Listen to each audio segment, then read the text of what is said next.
Hello there. Today I'm in Saint-Estèphe at Chateau Laffitte Carcasset, and I've been given the fantastic opportunity of trying a flight of wines from the 2016 vintage right the way through to 2023. So 8 wines, and as a bonus I also get to try their T3 from 2022, which is a wine made entirely from Cabernet Sauvignon grown on their vineyards in Terrace 3 here in Saint-Estèphe. So what I will do here is I'll put together a playlist of these wines.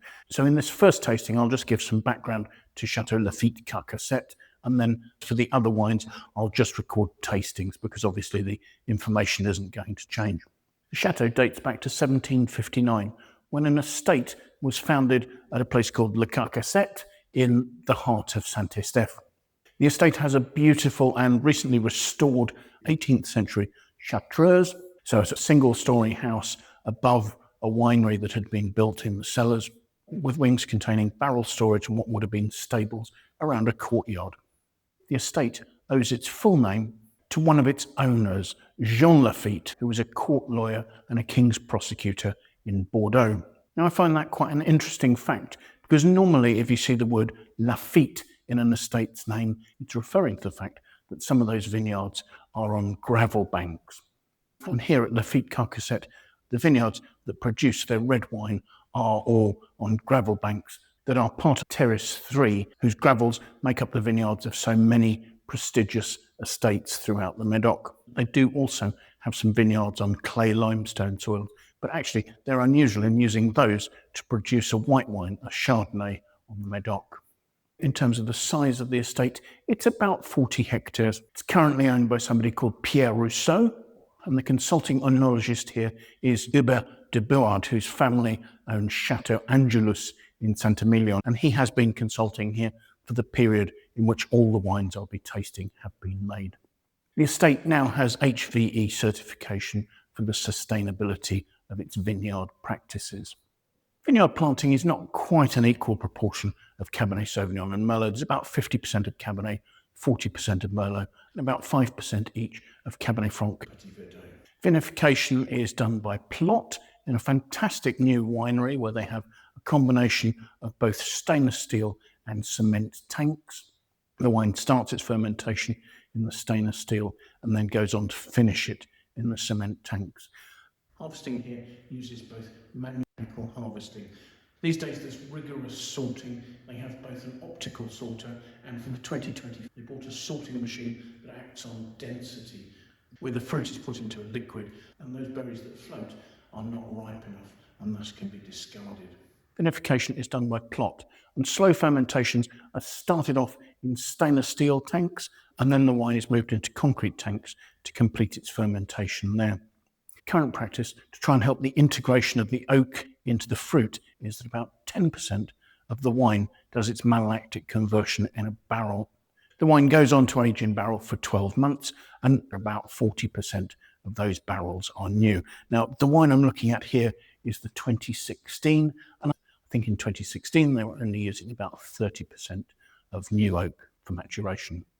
So let's have a look at this wine, shall we? In 2016, the blend was 50% of Cabernet Sauvignon with 47% of Merlot and 3% of Cabernet Franc. 2016 was a ripe vintage, and I'm expecting this to be fully mature.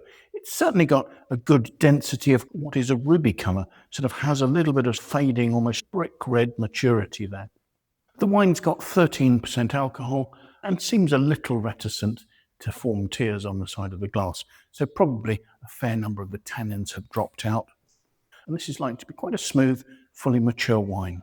So let's see what we make of the aromas, shall we? There's certainly a really complex, developed set of aromas there. There's almost a slightly cooked, plumbed prune fruit. There's a dustiness to the whole thing. There's a slight earthiness, and there are some savoury hints, maybe a slight meatiness, but certainly some developed mushroom notes.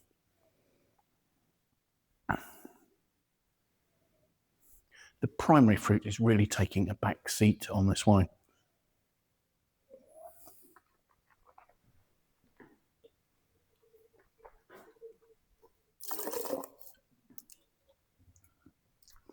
So tasting the wine, it has really fine tannins. They're really sort of powdery, almost dusty.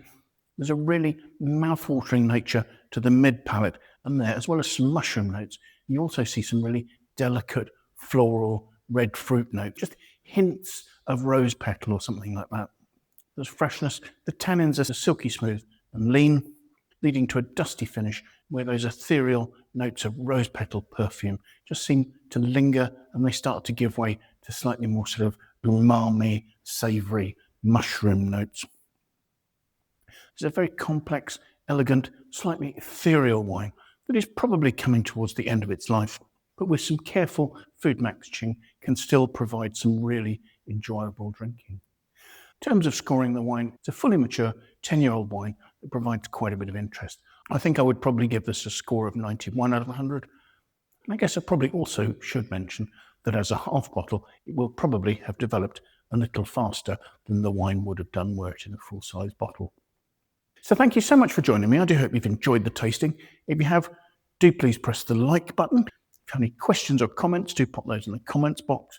If you'd like to watch more of these videos, do please consider subscribing to my YouTube channel. Growing numbers of followers would really help me to develop that further. I will, of course, leave a link to the page on the Wine Searcher website for this vintage of this wine, so you can see if it's available, at what price and where. So thank you once again for joining me. I do hope you'll manage to make some time.